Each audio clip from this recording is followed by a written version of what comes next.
Welcome to the 40th online meeting of the ICT Back 1, today, July 29, 2026.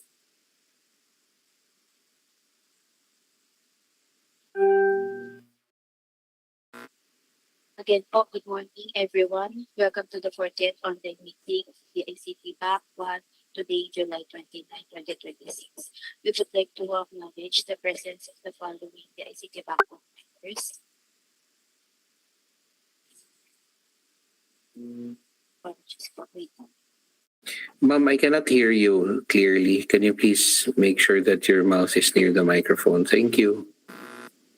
Apologies po, Mr. Chair. Can you hear me na po? Thank you po. Again po, good morning everyone. Welcome to the 40th online meeting of the ICT Back 1, today, July 29, 2026. We would like to acknowledge the presence of the following the ICT Back 1 members, the provisional member and user, Attorney Flor A. Esteban. Good morning po. Good morning po. Morning, ma'am. The next po, the provisional member, the Vice Chairperson, Director Carlo Paolo P. Morsha. Good morning po, Director. And this meeting is being presided by our Chairperson, Assistant Secretary Jun Vincent Manuel Escaudan. Good morning po.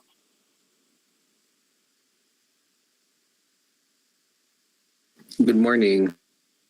With the majority of the back members present, confirm the presence of a quorum. We would like to inform everyone that pursuant to management directives and in the interest of promoting transparency, this meeting will be streamed live on the official DICT YouTube channel, Department of ICT Philippines. This is in compliance with Section 38 of Republic Act number 12009. Mr. Chair, we will now present the agenda for today's meeting. Shown on the screen is our agenda for today's meeting. We have three on the list. First is the private conference for supply and delivery of ICT equipment tools for the National Broadband Program, NBP. And second is the back presentation for the procurement of publication services for the Philippine government interoperability framework. May we request for the approval of the agenda, Mr. Chair? Motion to approve the agenda as presented, Mr. Chairman. Thank you. Asking for second. Second the motion, Mr. Chair. It has been moved and seconded. Thank you, Ma'am Flor and Vice Chair. This is adopted. Backsec, please proceed.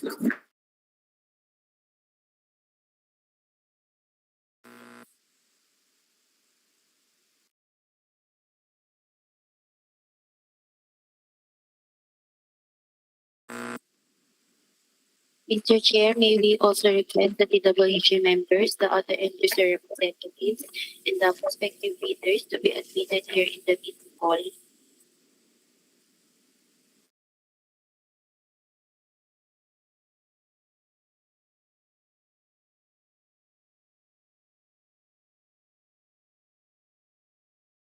Go ahead. Thank you, Mr. Chair.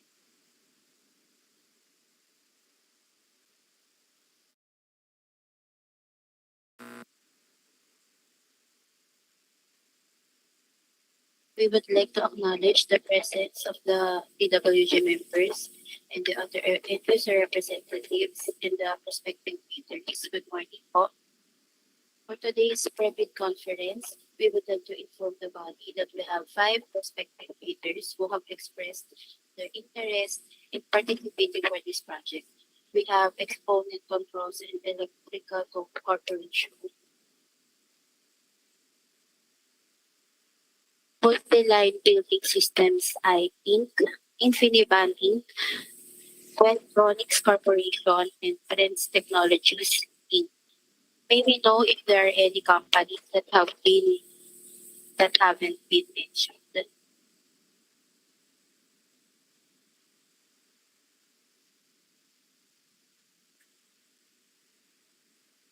With the permission of our chairperson, we will now proceed to the presentation of the project. May I call Mr. J.M. Valdelovar, please? Thank you po.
Again, good morning po.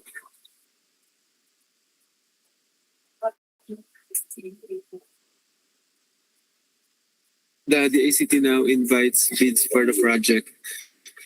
Supply and delivery of ICT equipment and tools for the National Broadband Plan with the bid reference number of the ICT BAC-2026-054. The approved budget for the contract is 9,087,400. The invitation to bid for the project was posted on July 22, 2026 on the following PhilJEP's website, the ICT website, e-procurement website, the ICT e-bulletin board, and the ICT's official Facebook page. For the project details, invitations to observers for the pre-bid conference were sent on July 23, 2026 to the following: Commission on Audit, Chief Information Officers Forum Foundation Incorporated, Institute of Electronics Engineers of the Philippines Incorporated, and Philippine Computer Society. In the points of discussion, project details, house rules, invitation to bid, instruction to bidders, checklist of technical and financial documents, sealing and marking of bids, bid data sheet, technical specifications, forms, post-qualification documents, and reminders to bidders. The provisional member and user representative to the DACT BAC 1 for this project is Project Manager Attorney Flor A. Esteban. The prospective bidders which registered for today's pre-bid conference, we have 9 po. First, Exponent Controls and Electrical Corporation, Multiline Building Systems Inc., Infinivan Incorporated, Questronics Corporation, Trends and Technologies Incorporated, Next Generation Technologies Global Inc., One Commerce International Corporation, and iPhoenix Corporation.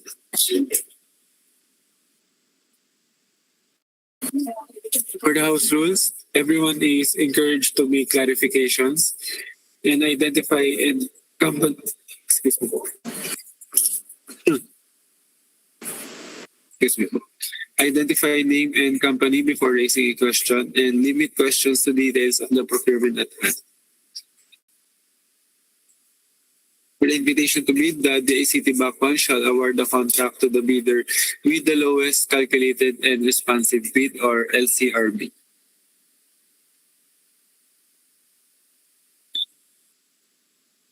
For the instructions to bidders, bidding requirements, the bidding for the project shall be governed by all the provisions of RA 12009. Any amendments made to the IRR and other GPPB issuances shall be applicable only to the ongoing posting, advertisement, or IB by the BAC through the issuance of a supplemental or bid bulletin. The bidder, by the act of submitting its bid, shall be deemed to have verified and accepted the general requirements of this project, including other factors that may affect the cost, duration, and execution or implementation of the contract, project, or work, and examine all instructions, forms, terms, and project requirements in the bidding documents. Next, corrupt, fraudulent, collusive, and coercive practices. The procuring entity, as well as the bidders and suppliers, shall observe the highest standard of ethics during the procurement and execution of the contract.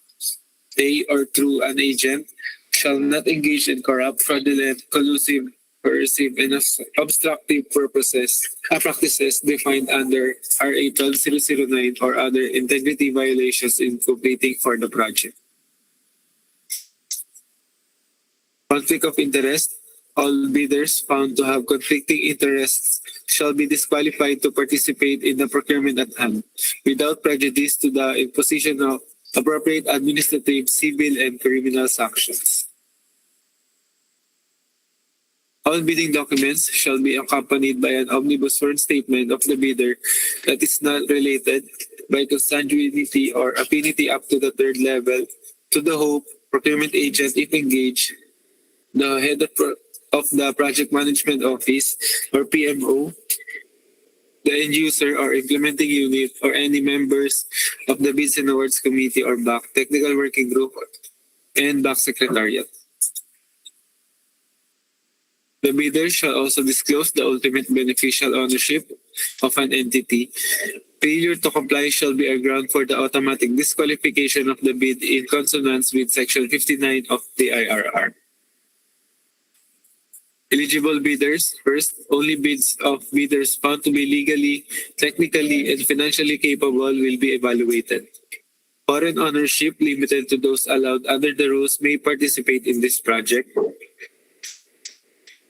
GOCCs may be eligible to participate only if they can establish that they are legally and financially autonomous, operate under commercial law, and are not attached agencies to the procuring entity.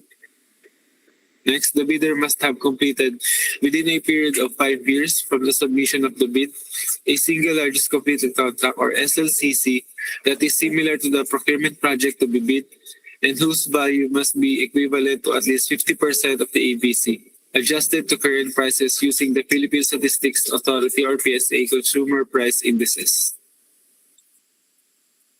The bidder must submit a computation of its net financial contracting capacity or NFCC, which must be at least equal to the ABC to be bid. Subcontracting is not allowed. Clarification and amendment of the bidding documents. Requests for clarification should be formalized, addressed, and emailed to the BAC Secretariat at bac.secretariat@dact.gov.ph. The deadline for the request for clarification is on July 31, 2026 at 4 p.m.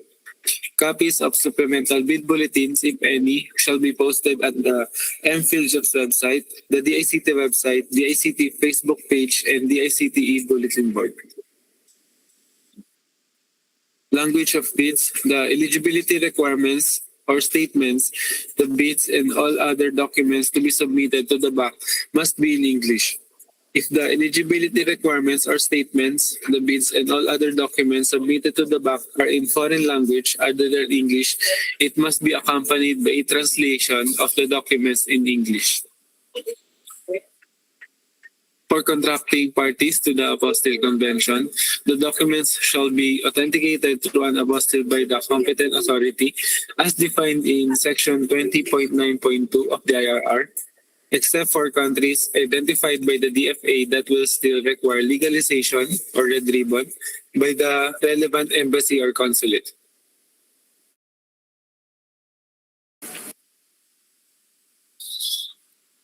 For the checklist of technical and financial documents, first, technical component envelope, the PhilJobs Certificate of Registration, Platinum Membership.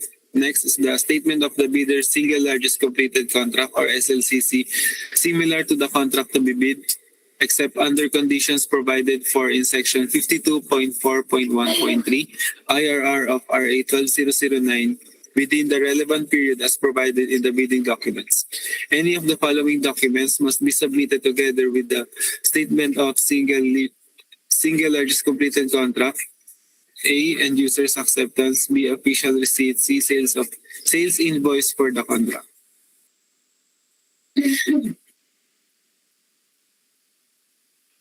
Next document is the NFCC computation or committed line of credit or LOC.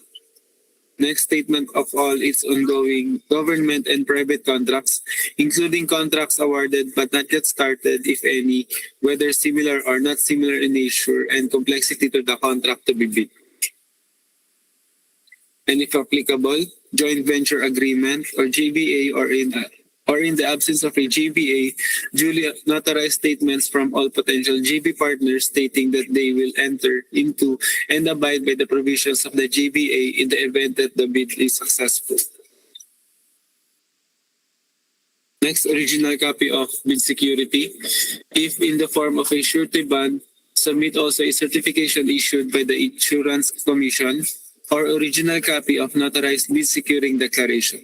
Note, bidders who opt to submit a bid securing declaration as a form of bid security are required to use the bid securing declaration form in the attached bidding documents. Next is the schedule of requirements and technical specifications, which may include production or delivery schedule, manpower requirements, or after-sales service or parts, if applicable. Next, the original duly signed Omnibus Sworn Statement or OSS, and if applicable, original notarized secretary's certificate in case of a corporation, partnership, or cooperative, or original special power of attorney of all members of the joint venture, giving full power and authority to its officer to sign the OSS and do acts to represent the bidder. And for foreign bidders claiming eligibility by reason of their country's extension or of reciprocal rights to Filipinos, a certification from the relevant government office of their country stating that Filipinos are allowed to participate in their government procurement activities for the same item or product. Next, for financial documents envelope. First is the original of duly signed and accomplished financial bid form. Next, original of duly signed and accomplished price schedules. And certification from the DTI if the bidder claims preference as a domestic bidder or domestic entity. For the bid and payment currency, payment of the contract price shall be made in Philippine peso. For the bid price, use the proper form of goods offered from within the Philippines or goods offered from abroad in indicating price schedule.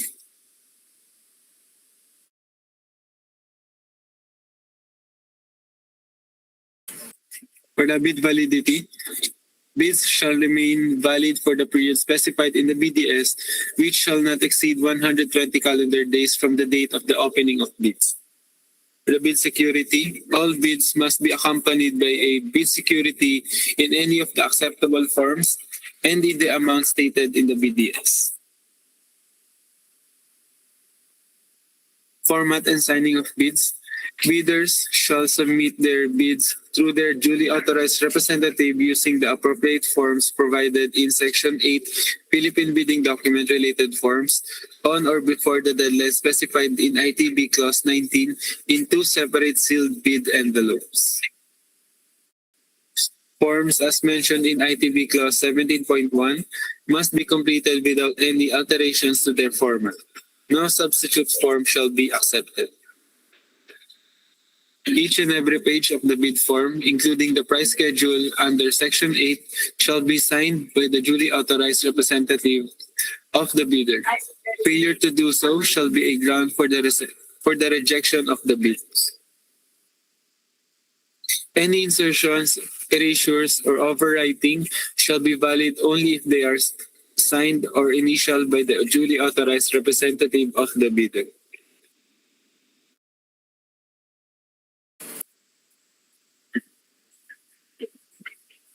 For the sealing and market of bids, this is the illustration. For the bid, technical component, original copy, duplicate copy, and triplicate copy. For the financial component, original copy, duplicate copy, and triplicate copy.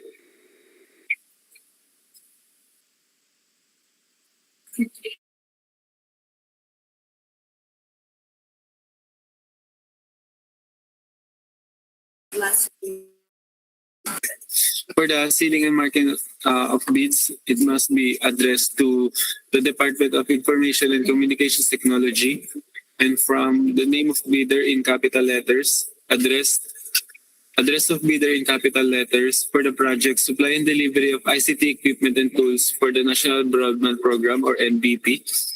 Bid reference number DICT BAC-2026-054, and in capital letters indicate the phrase "Do not open before August 10, 2026 at 1:30 p.m." For the copies, each bidder shall submit one original and 2 copies of the required documents. For the deadline of submission of bids, deadline for the submission of bids is on August 10, 2026 at 12 noon, and the opening of bids is on August 10, 2026 at 1:30 p.m. Bid evaluation. Reminding bidders to kindly break down all the costs of taxes pursuant to Section 61.2.2 IRR of RA 12009 to wit. All bidders shall be required to include the cost of all taxes, such as but not limited to value-added tax or VAT, income tax, local taxes, and other fiscal levies and duties, which shall be itemized in the bid form and reflected in the detailed estimates. Such bids, including said taxes, shall be the basis for the bid evaluation and comparison. Members of the BAC, its staff and personnel, secretariat, and TWG, as well as observers, are prohibited from making or accepting any communication with any bidder regarding the evaluation of their bids until the issuance of the notice of award. However, the BAC, through its secretariat, may ask the bidder in writing for clarification of its bid. All responses to requests for clarification shall be in writing. For the opening and preliminary examination of bids, the manner of opening of the bids for goods shall depend on the award criterion to be adopted for this project.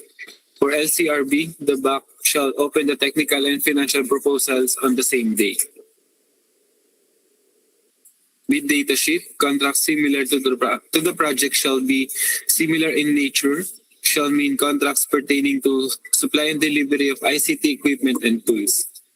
Completed within 5 years prior to the deadline for the submission and receipt of bids, a single largest completed contract that is similar to the contract to be bid and whose value adjusts to the current prices using the Philippine Statistics Authority or PSA consumer price indices must be at least 50% of the ABs.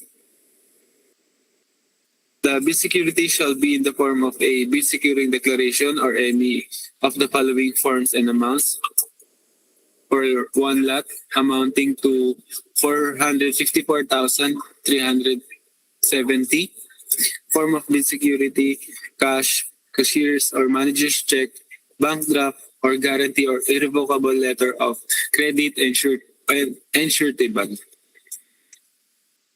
For the post-qualification documents, the bidder, within 5 calendar days from receipt of notice from the BAC that is submitted the LCB, NEAB or NAB shall submit all the eligibility documents supporting its field job certificate of registration, platinum membership, its latest income and business tax returns filed for the preceding quarter, which should not be earlier than 2 quarters from the date of submission and receipt of bid, and other appropriate licenses and permits required by law and stated in the BDS.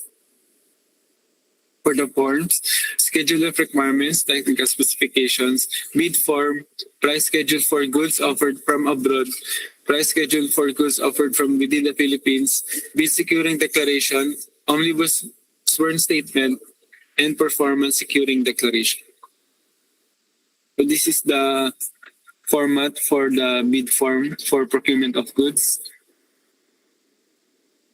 For the price schedule for goods, the format for the bid securing declaration, the omnibus sworn statement form. Next is the Section 6 Schedule of Requirements, item number. We have 1. for the description, supply, and delivery of ICT equipment and tools for the National Broadband Program or NBP. Quantity 1 lot, total of 9,087,400. Delivery schedule, the duration of the project is 60 calendar days upon receipt of notice to proceed. And it must be duly signed by the authorized representative of the bidder.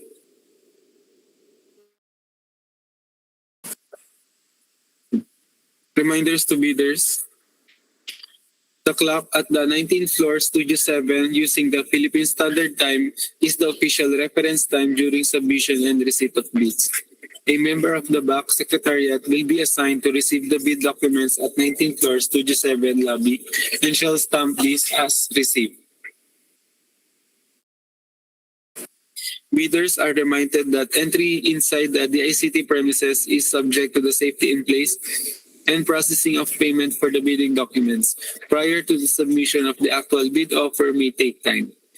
Presence in the DICT premises does not constitute submission on time, which shall refer to the actual handover of the bid proposal to the authorized personnel of the back secretariat.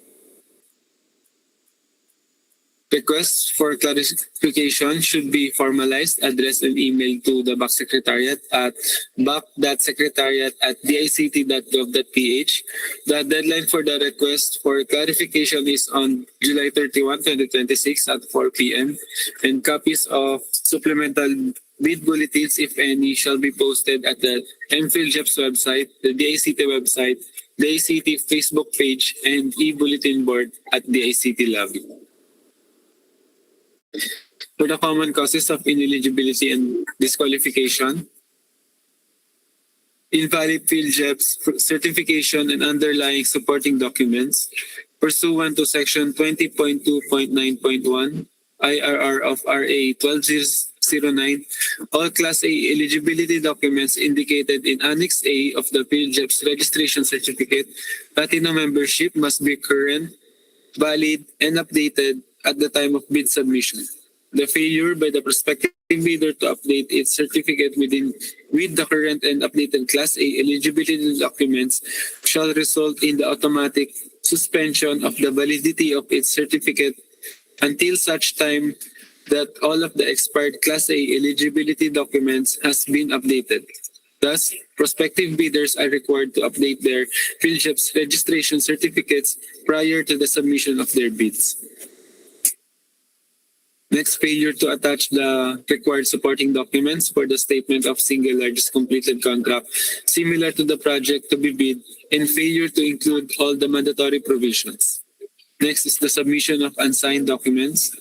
Next, submission of audited financial statement without stamp receipt of the BIR.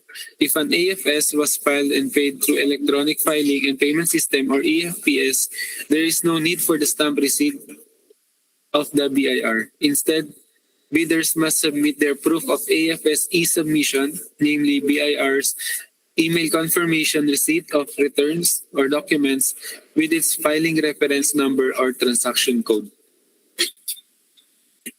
Next, failure to submit the bid securing declaration in the prescribed format attached in the bidding documents. Also, failure to submit bid securing declaration and omnibus sworn statement without a jurat as required in the form provided in the bidding documents pursuant to the latest rules and notarial practice. Next, failure to indicate compliance in the technical specifications and to attach proof of compliance if applicable. For submission of bids through courier service, bidders are reminded that the courier service personnel must submit the bid proposal to a personnel of the DICT Back Secretariat Division at the office address provided below. Bid submission or proposal left by the courier service personnel at the lobby guard or any other personnel or staff aside from the authorized Back Secretariat personnel will not be considered submitted for purposes of bid opening. The responsibility to ensure that the courier service personnel submits the bid proposal to the authorized Back Secretariat personnel is the sole responsibility of the prospective bidder. for the e-proc video guide for bidders.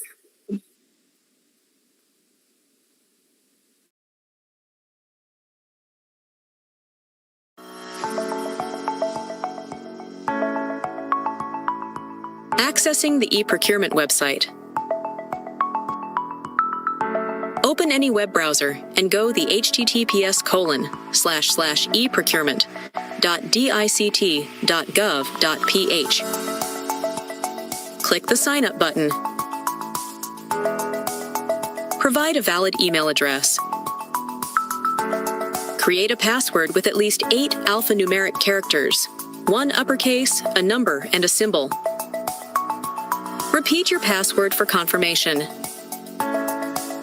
Tick the checkbox to agree to the terms and conditions, and click Create Account button.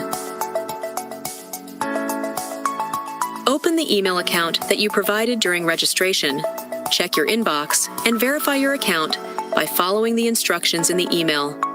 Click Activate Your Account button. Go back to the e-procurement system and enter your registered email address and password. Click Login button, and you will be redirected to the onboarding page. Input your personal information and click Next button. Input your company information and click Next button. Review the information you provided and click Confirm button. Once onboarded, you will be redirected to the homepage/dashboard. Select the procurement project you wish to participate in by clicking the View Complete Details button. Select the lot you wish to participate and click Participate in Bidding button. A confirmation modal will appear. Review the details, click the Confirm button, and you will be redirected to the payment window. Select your preferred payment method from the list and click Pay Now button. Print and save the receipt as proof of payment and for reference. You may also check your email to view your receipt. Click the Go Back to Merchant button. You will be redirected to the My Transactions page, where a list of your transactions will be displayed.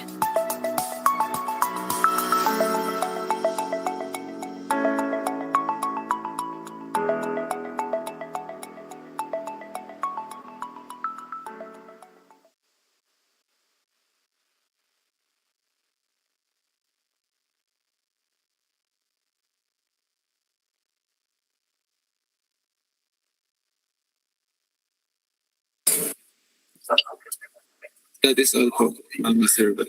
Chair. Thank you. Mr. Chair, we will now move to the presentation of the technical specifications. May we request the guidance of the BAC on dispensing with the reading of the technical specifications and proceed directly to any clarifications and questions from the prospective bidders. Seeking a motion from the members or the vice chair to skip the reading of the technical specification and move on to the question and answer. Thank you. I move dispense with the reading of the technical specifications, considering that they've been available publicly, and we had stated the question and answer portion. I so move, Mr. Chairman. Thank you. Thank you, Vice Chair. Is there a second to the motion of the Vice Chair?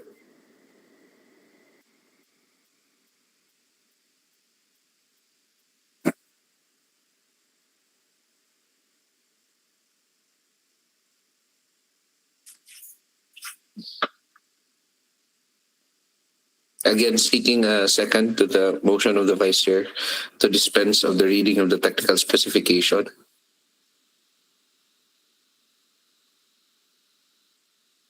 End user.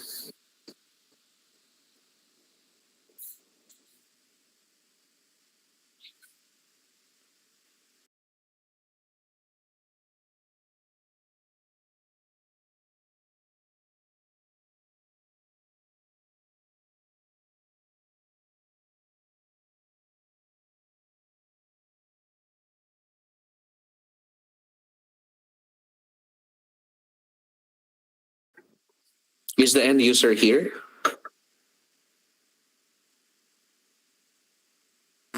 po, Mr. Chair.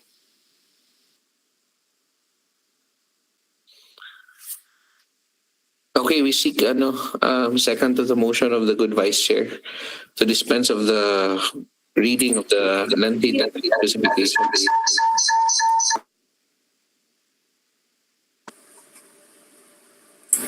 Ayan po. Ayan po, Atty. Ayan po. Yes, second the motion.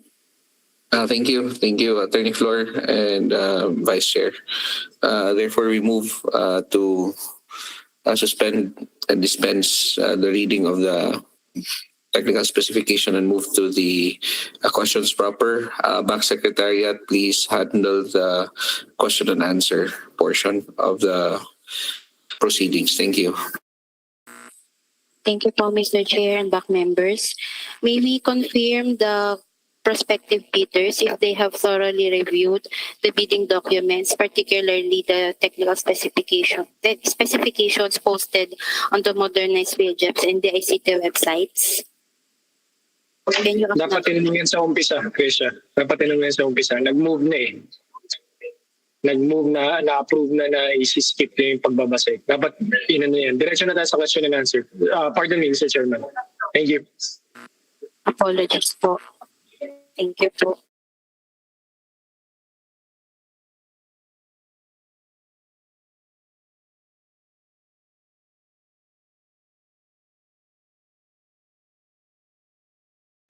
Sige, Krisha, i-facilitate mo na yung question and answer.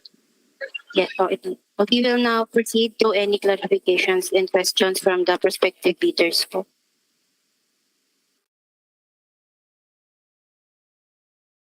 To our prospective bidders, you may now raise your clarifications. Kindly state your name and the company you are representing po. Thank you po.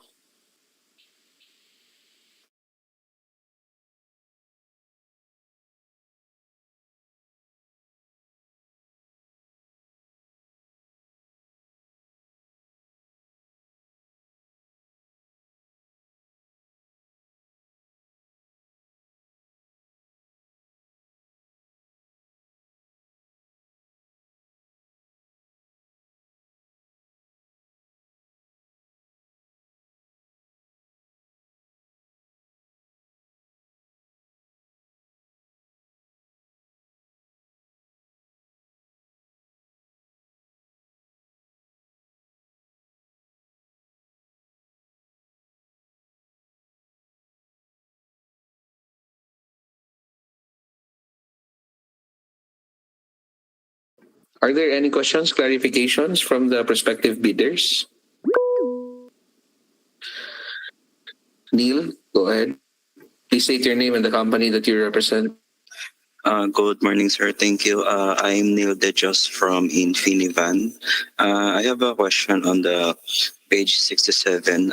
Because the title of the project is supply and delivery, but on item 1.14, there is a requirement that there is an on-site technical support during the duration of the contract.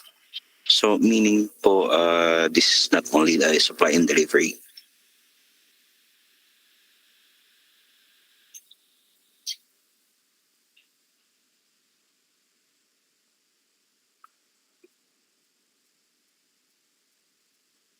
Thank you, sir po. Please respond po. Thank you po.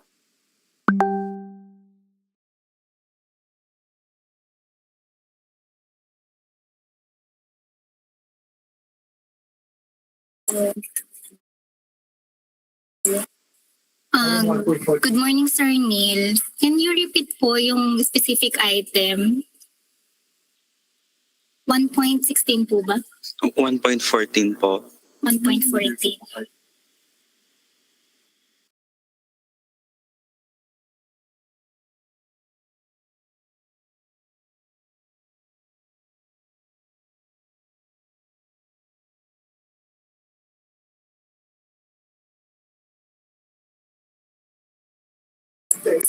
Pwedeng makiraw mo sa Miss Trish, pwedeng paangat po ng konti yung ano. natin malapit pa rin yan. Kaya, Ano nga sa street for? Sige po, pabalik po sa 1.14.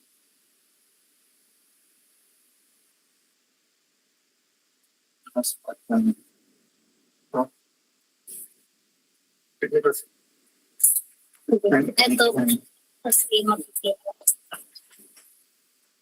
Okay na. Your Chair, Nelson Mamuya po, end user. Yeah.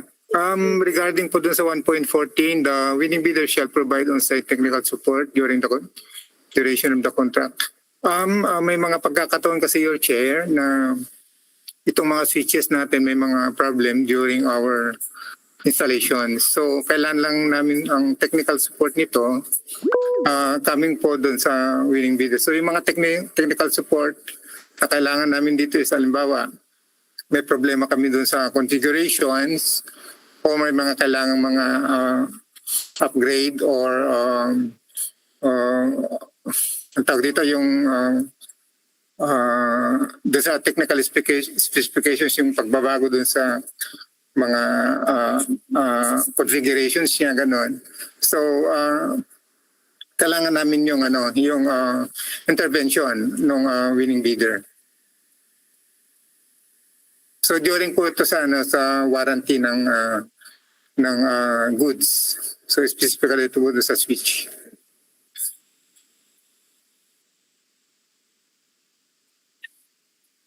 Your Chair. Mr. Manolito Campos, you are acknowledged. Yeah, good morning, Mr. Chair. This is regarding with the question of Neil, with my colleague. Sir, we'd like to clarify on the answer regarding this matter.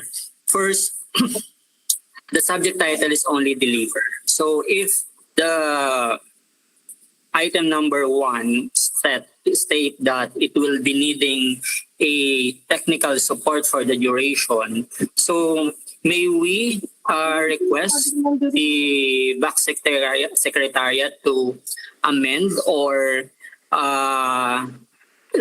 revise the document or produce an SPB stating that it will be needing a 1-year support? Because definitely, sir, the warranty is different from a technical support. So warranty meaning, sir, warranty of the device, for example, the device is defective, so it will be subject for change. The warranty doesn't cover the configuration support, the technical support of your requirement. If you're pertaining to technical support, for example, configuration that you cannot establish on your end, that will be fall under a technical support or maintenance. That is different from warranty, sir. Because upon if we will gonna base on the computations of all the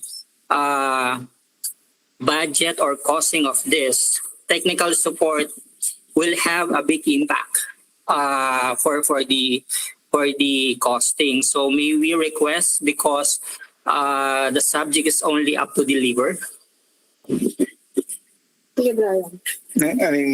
Kasi yung natin is hanggang mga 60 days lang kami yan. Ginagamit ko. Maybe, sir, because the item number 1.14 and 1.16 is in a different item, because they are totally different. So warranty is not a technical support, sir.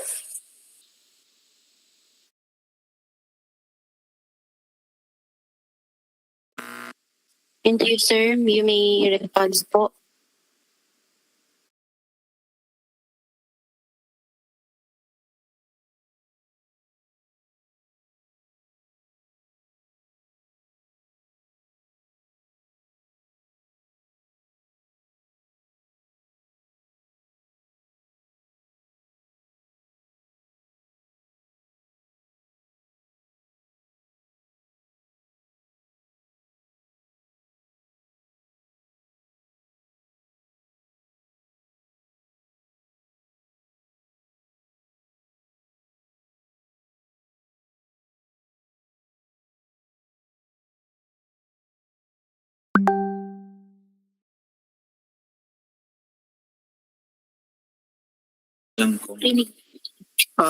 Your Chair, Nelson ulit sir, sa end user.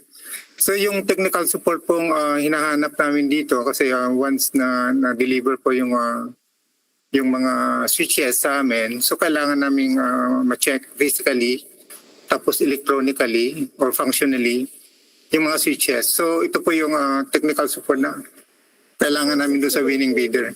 So Yes, sir. yeah. You mentioned later, mentioned a while ago, sir. It's during, and also it's stated in this 1.414, it's duration of the contract. So meaning, sir, within that duration of contract, you can or you will request for a technical support. Yeah, yung duration po ng contract is 60 days. 60 days. Okay. Pero yung warranty kasi ng units natin is 1 year. Yes, sir. As I mentioned, warranty, sir, is different from a technical support. If you're pertaining for a technical support, for example, sir, configuration, that is not covered by warranty. Warranty is only, for example, defective yung equipment, papalitan. That is the warranty, sir. That's the different from a technical support, sir. Yeah, tama naman your chair, pero itong binabanggit nga natin yung technical support para ma-verify natin once na deliver yung equipment within that 60 days contract. Yes, sir. But it says here duration the contract. That's 1 year. Can we change that, sir? No. Walang indicate na 1 year. Yeah, walang naka-indicate na siya, 1 year. Ang binabanggit natin, yung warranty. Sir, what's the duration of the contract? 60 days. 60 days lang po yung contract natin, sir, to deliver this. Yeah. Okay, sir. So, because, sir, we have a confusion on that part because it says supply and deliver only. Yeah. Yes. Ang typical natin, lalo itong mga active units natin, especially itong pinag-usapan nating switch, your chair. Okay. So, kailangan naming makita yung functionality nito. So, within that 60 days, establish natin itong technical support ninyo para kung sakali may mga problems tayong makita during the testing, maayos natin. So, Yes, sir. Yun po yung concern namin kanina, sir. I think you did not answer for example, the configuration type. The configuration type will have a different cost for the technical support. So, ipapaano namin yun, sir, i-include namin sa contract. So, that's why we want to be clear on the title of the project, which is supply and deliver only. But you're saying you will be needing a technical support, for example, a configuration. Configuration is the activations already. So. Yeah. Okay, sige. Stand corrected yung word na nagamit ko kanina na configuration, okay? So, we're saying here is about the counter-checking dun sa switches o itong active equipment natin kung nagpa-function siya or hindi. Okay. Okay, sir. Sir, can we reflect that on the SBB for our reference? The one that we raised? Sandali.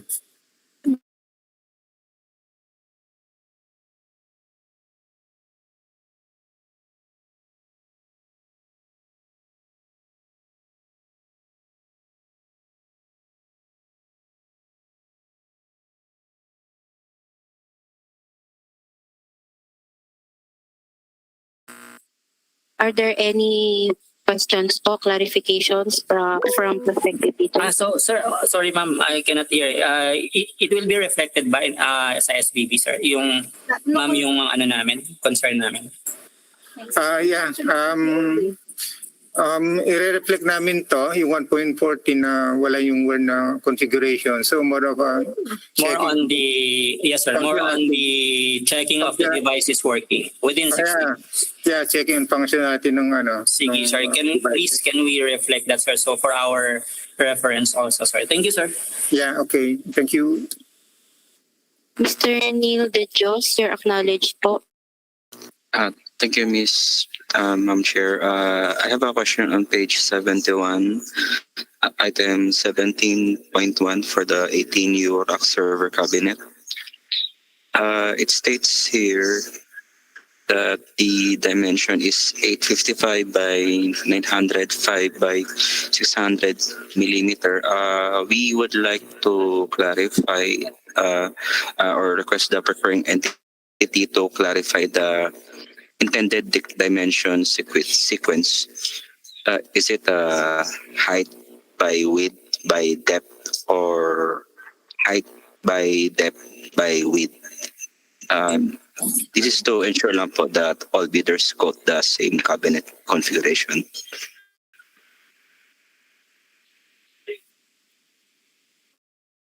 Five. Yes. Okay. So yung 855, yung height ito, yung 905 is yung width, tapos yung 600 is yung depth. Okay, so yeah, ayusin na lang namin yung ano nito para maalis yung confusion kung paano yung ano nito. Pero basically itong server natin is yun nga, yung 18 rack unit siya. Then yung width niya is 8C para lahat yung mga switches natin or yung standard sizes ng equipment papasok. Okay, so ayusin na lang namin to para maalis yung confusion. Thank you, sir. Any other questions po? Clarifications from our prospective bidders? Mr. Manaloto, you're acknowledged po. Ma'am, same request, ma'am. Can we reflect that on the SPB that will be released? Thank you. Yes, sir. Will be amended po yung request. Thank you.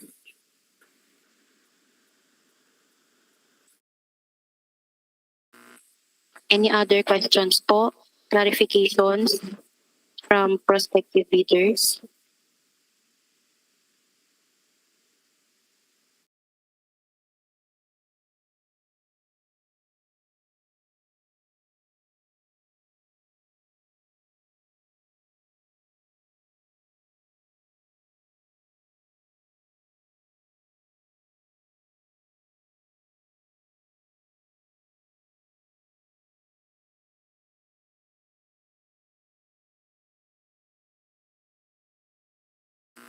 Any other questions po?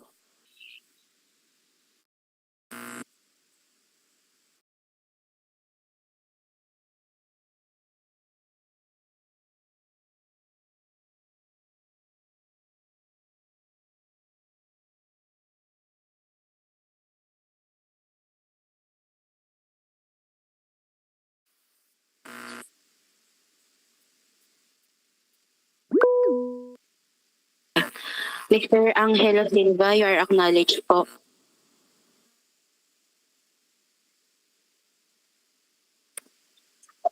Hi, Anjo Siba from Castores Corporation. So I just need to clarify. Can you confirm whether the specified SFP transceivers will be installed on the access switch, or we just need to fulfill or deliver the transceivers? For delivery lang po, sir. Okay. And by the way, an additional question. There's an item that mentioned that each item should be a maximum of or below 50,000 pesos per item listed. Yes, sir.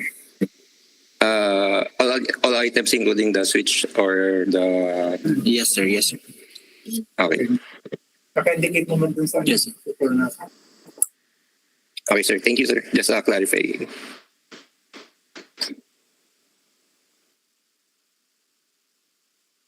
Any other questions pa po? Clarifications po from prospective bidders?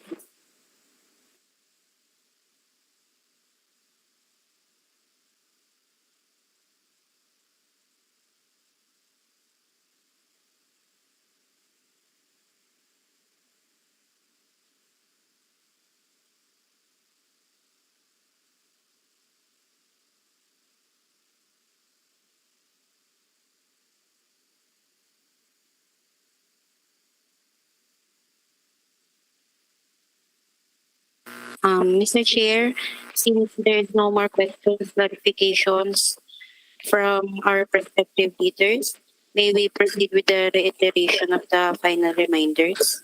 Okay, go ahead, Baksek. Salamat. Please go and move forward for the final reminders.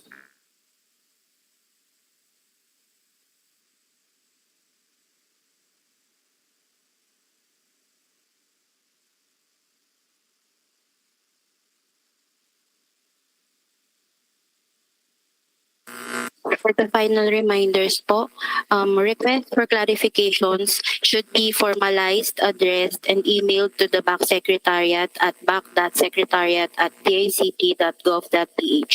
Deadline for the request for clarification is on July 31, 2026, 4 p.m. Copies of supplemental bid bulletins, if any, shall be posted on the MPhilJet's website, the DICT website, the ICT Facebook page, and the bulletin board at the ICT lobby.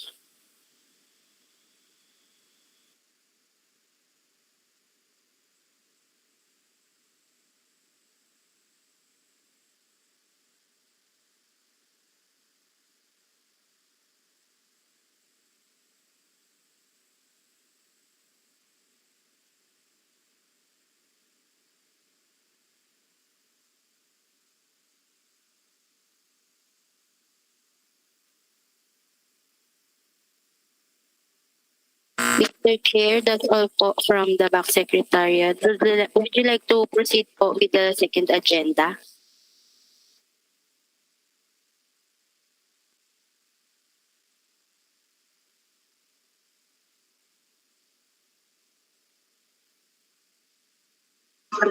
Kasi bago mag-proceed sa second agenda, kailangan mo nang i-excuse yung mga prospective bidder na nandito. Hindi na sila part ng next agenda unless same procurement item yun. Can you confirm? Makita ko sa agenda hindi siya same procurement item.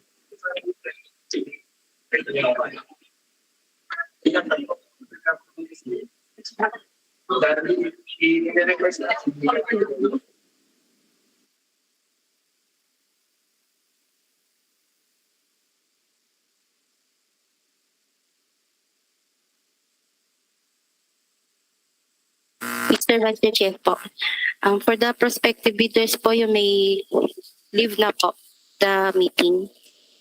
Thank you po. For the end user po, permission to leave na rin po. Thank you so much po.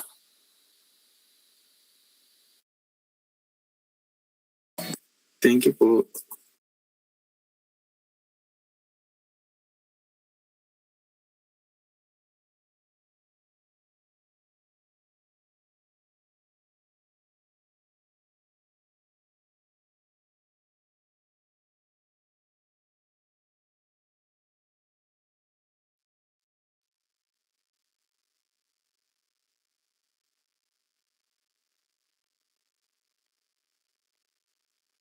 Baksek, are we done?